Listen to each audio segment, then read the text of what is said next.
الحمد لله الذي أنزل على عبده الكتاب ولم يجعل له عوجا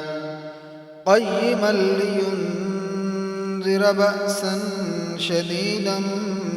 من لدنه ويبشر المؤمنين الذين يعملون الصالحات أن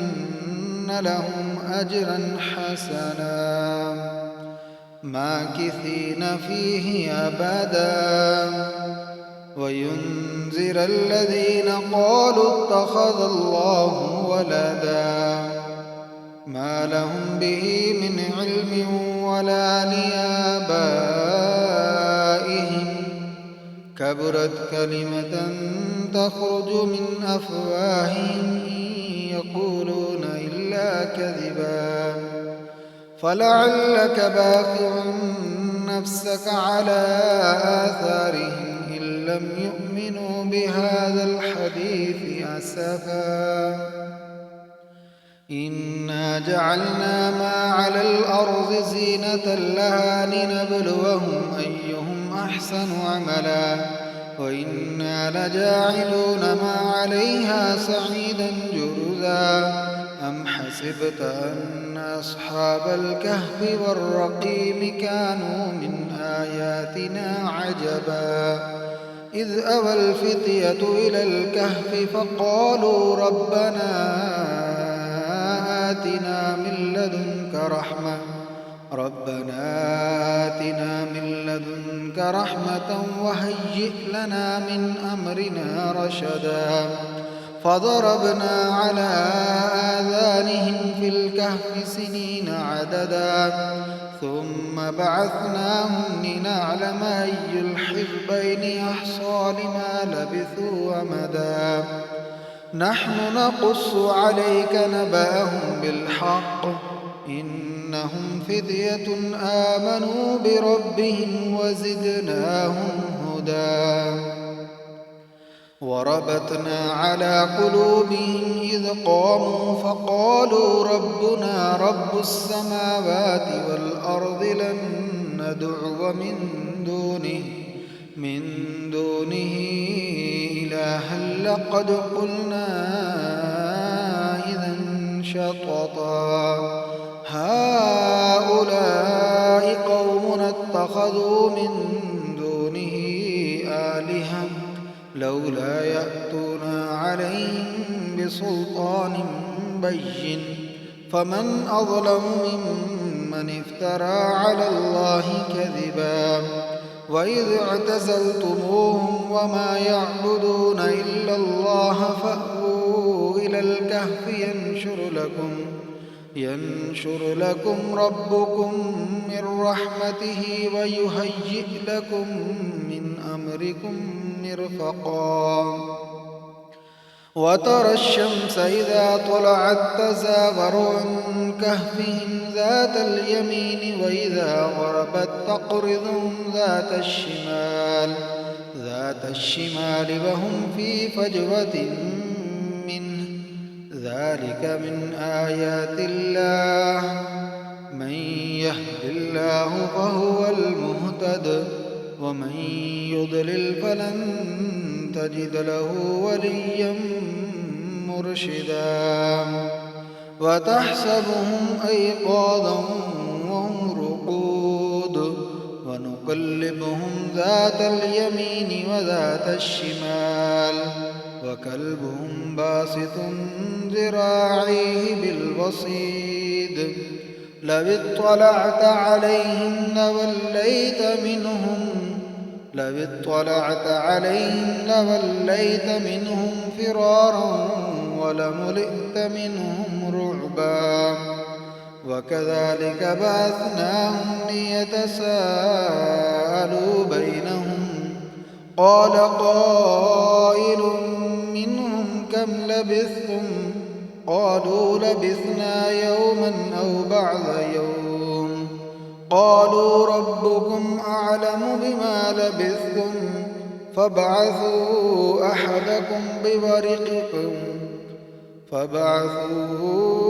أحدكم بورقكم هذه إلى المدينة فلينظر أيها أزكى طعاما فليأتكم برزق منه وليتلطف ولا يشعرن بكم أحدا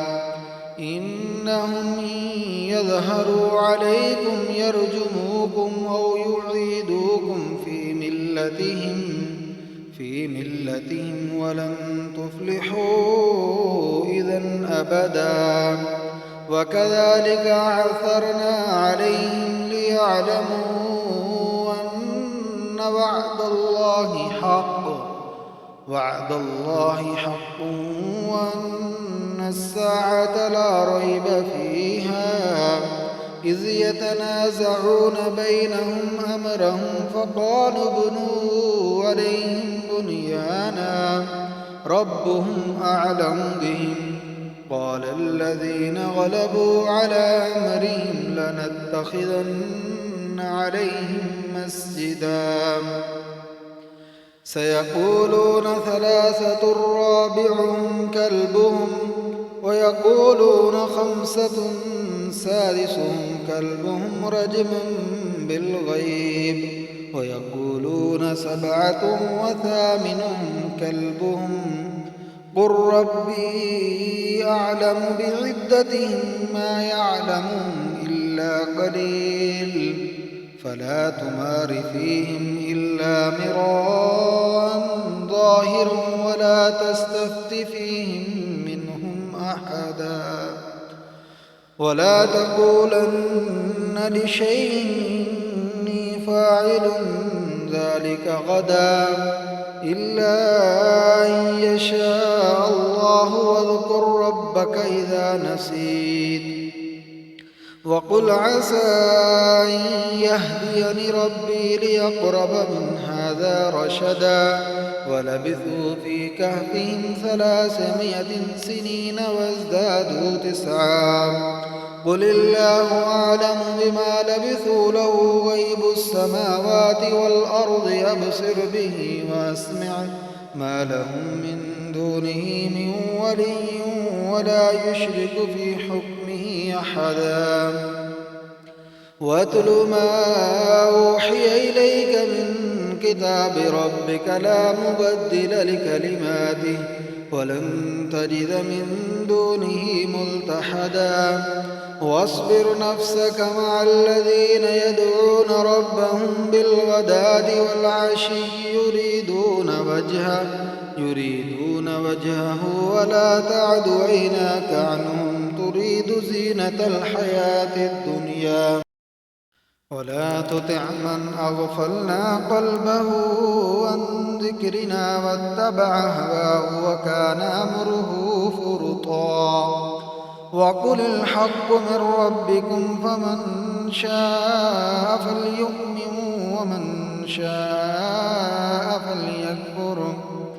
ومن شاء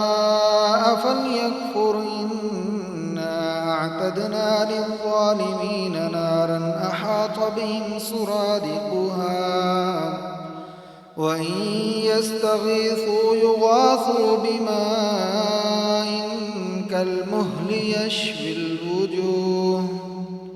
وإن يستغيثوا يغاثوا بماء كالمهل يشفي الوجوه بئس الشراب وساءت مرتفقا إن الذين آمنوا وعملوا الصالحات إنا لا نضيع أجر من أحسن عملا أولئك لهم جنات عدن تجري من تحتهم الأنهار يحلون فيها من أساور من ذهب ويلبسون ثيابا خضرا من سندس واستبرق متكئين فيها على الأرائك نعم الثواب وحسنت مرتفقا. واضرب لهم مثل الرجلين جعلنا لأحدهما جنتين من أعناب وحففناهما بنخل وجعلنا بينهما زرعا. كلتا الجنتين آتت أكلها ولم تظلم منه شيئا وفجرنا خلالهما نهرا. وكان له ثمر فقال لصاحبه وهو يحاوره أنا أكثر منك مالا وأعز نفرا. ودخل جنته وهو ظالم لنفسه قال ما أظن أن تبيد هذه أبدا وما أظن الساعة قائمة ولئن رددت إلى ربي لأجدن خيرا منها منقلبا. قال له صاحبه وهو يحاوره وكفرت بالذي خلقك من تراب ثم من نطفة ثم سواك رجلا لكن هو الله ربي ولا أشرك بربي أحدا. ولولا إذ دخلت جنتك قلت ما شاء الله لا قوة إلا بالله إن ترني أنا أقل منك مالا وولدا فعسى ربي أن يؤتيني خيرا من جنتك ويرسل عليها حسبانا من السماء فتصبح صعيدا زلقا أو يصبح ماؤها غورا فلن تستطيع له طلبا. وأحيط بثمره فأصبح يقلب كفيه على ما أنفق فيها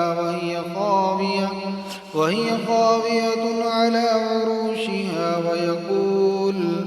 ويقول يا ليتني لم أشرك بربي أحدا. ولم تكن له فئة ينصرونه من دون الله وما كان منتصرا. هنالك الولاية لله الحق هو خير ثوابا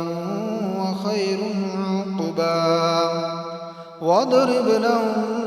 مثل الحياة الدنيا كماء أنزلناه من السماء فاختلط به نبات الأرض فأصبح هشيما تذروه الرياح وكان الله على كل شيء مقتدرا. المال والبنون زينة الحياة الدنيا والباقيات الصالحات خير عند ربك ثوابا وخير أملا. ويوم نسير الجبال وترى الأرض بارزة وحشرناهم فلم نغادر منهم أحدا وعرضوا على ربك صفا لقد جئتمونا كما خلقناكم أول مرة بل زعمتم أن لن نجعل لكم موعدا. ووضع الكتاب فترى المجرمين مشفقين مما فيه ويقولون يا ويلتنا ما لهذا الكتاب لا يغادر صغيرة ولا كبيرة إلا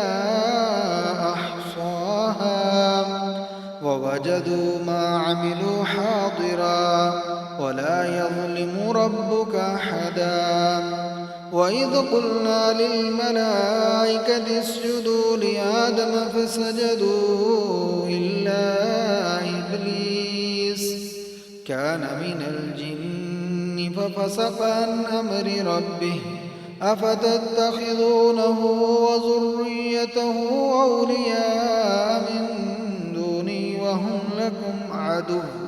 بئس للظالمين بدلا ما أشهدتهم خلق السماوات والأرض ولا خلق أنفسهم وما كنت متخذ المضلين عضدا ويوم يقول نادوا شركائي الذين زعمتم فدعوهم فلم يستجيبوا لهم وجعلنا بينهم موبقا ورأى المجرمون النار فظنوا أنهم مواقعوها ولم يجدوا عنها مصرفا ولقد صرفنا في هذا القرآن للناس من كل مثل وكان الإنسان أكثر شيء جدلا وما منع الناس أن يؤمنوا إذ جاءهم الهدى ويستغفروا ربهم إلا أن تأتيهم سنة الأولين أو يأتيهم العذاب قبلا وما نرسل المرسلين إلا مبشرين ومنذرين ويجادل الذين كفروا بالباطل ليدحضوا به الحق واتخذوا آياتي وما أنذروا هزوا ومن أظلم ممن ذكر بآيات ربه فأعرض عنها ونسي ما قدمت يداه إنا جعلنا على قلوبهم أكنة أن يفقهوه وفي آذانهم وقرا وإن تدعوهم إلى الهدى فلن يهتدوا إذن أبدا وربك الغفور ذو الرحمة لو يؤاخذهم بما كسبوا لعجل لهم العذاب بل لهم موعد لن يجدوا من دونه موئلا وتلك القرى أهلكناهم لما ظلموا وجعلنا لمهلكهم موعدا وإذ قال موسى لفتاه لا أبرح حتى أبلغ مجمع البحرين أو أمضي حقبا فلما بلغا مجمع بينهما نسيا حوتهما فاتخذ سبيله في البحر سربا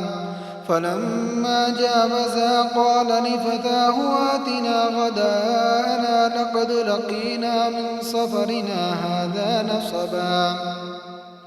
قال أرأيت إذا أوينا إلى الصخرة فإني نسيت الحوت وما أنسانيه إلا الشيطان أن أذكره واتخذ سبيله في البحر عجبا قال ذلك ما كنا نبغي فارتدا على آثارهما قصصا فوجدا عبدا من عبادنا آتيناه رحمة من عندنا وعلمناه من لدنا علما قال له موسى هل أتبعك على أن تعلمني مما علمت رشدا قال إنك لن تستطيع معي صبرا وكيف تصبر على ما لم تحط به خبرا قال ستجدني إن شاء الله صابرا ولا أعصي لك أمرا قال فإن اتبعتني فلا تسألني عن شيء حتى أحدث لك منه ذكرا. فانطلقا حتى إذا ركبا في السفينة خرقها قال أخرقتها لتغرق أهلها لقد جئت شيئا إمرا. قال ألم أقل إنك لن تستطيع معي صبرا. قال لا تؤاخذني بما نسيت ولا ترهقني من أمري عسرا. فانطلقا حتى إذا لقيا غلاما فقتله قال أقتلت نفسا زكية بغير نفس لقد جئت شيئا نكرا.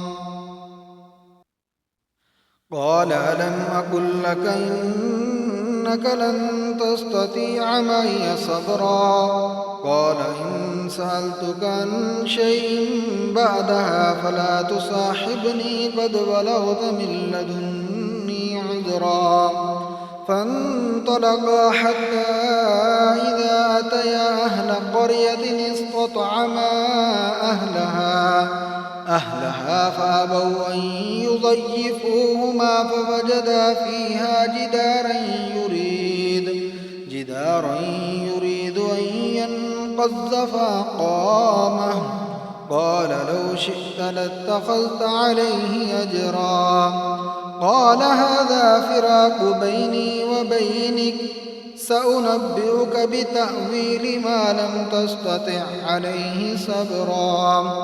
أما السفينة فكانت لمساكين يعملون في البحر فأردت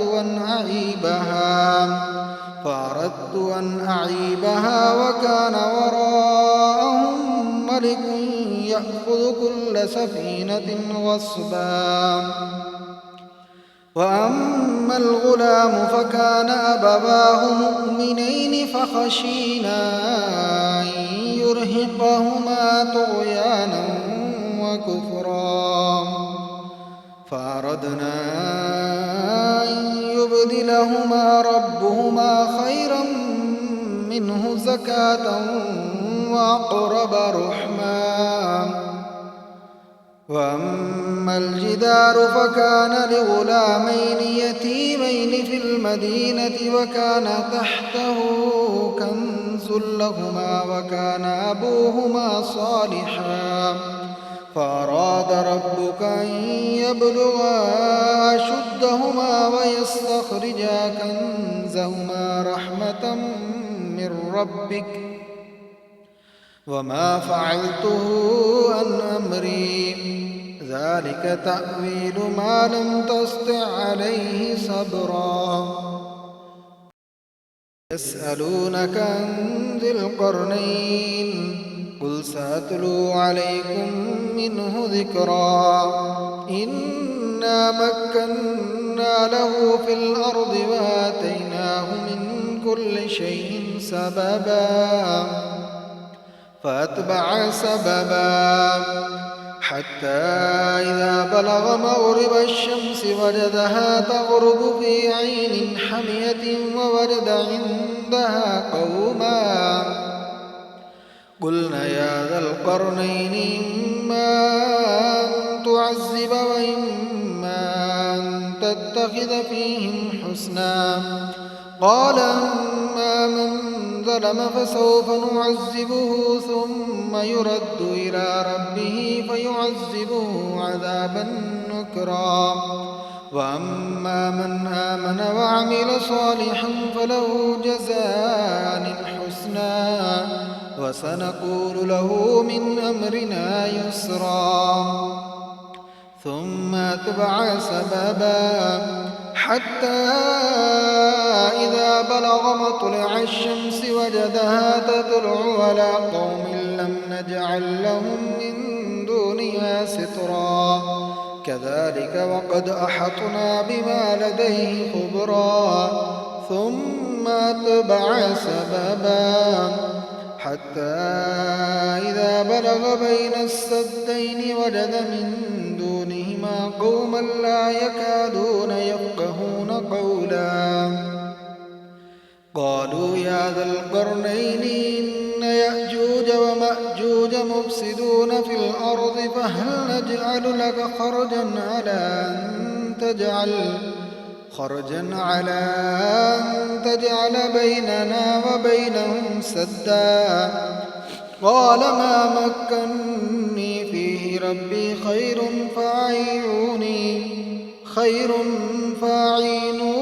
بقوة أجعل بينكم وبينهم ردما آتوني زبر الحديد حتى إذا ساوى بين الصدفين قال انفخوا حتى إذا جعله نارا قال آتوني أفرغ عليه قطرا فما استطاعوا أن يظهروه وما استطاعوا له نقبا قال هذا رحمة من ربي فإذا جاء وعد ربي جعله دكا وكان وعد ربي حقا وتركنا بعضهم يومئذ يموج في بعض ونفخ في الصور فجمعناهم جمعا وعرضنا جهنم يومئذ للكافرين عرضا الذين كانت أعينهم في غطاء عن ذكري وكانوا لا يستطيعون سمعا أفحسب الذين كفروا أن يتخذوا عبادي من دوني أولياء إنا أعتدنا جهنم للكافرين نزلا قل هل ننبئكم بالأخسرين أعمالا الذين ضل سعيهم في الحياة الدنيا وهم يحسبون أنهم يحسنون صنعا أولئك الذين كفروا بآيات ربهم ولقائه فحبطت أعمالهم فلا نقيم لهم يوم القيامة وزنا ذلك جزاؤهم جهنم بما كفروا واتخذوا آياتي ورسلي هزوا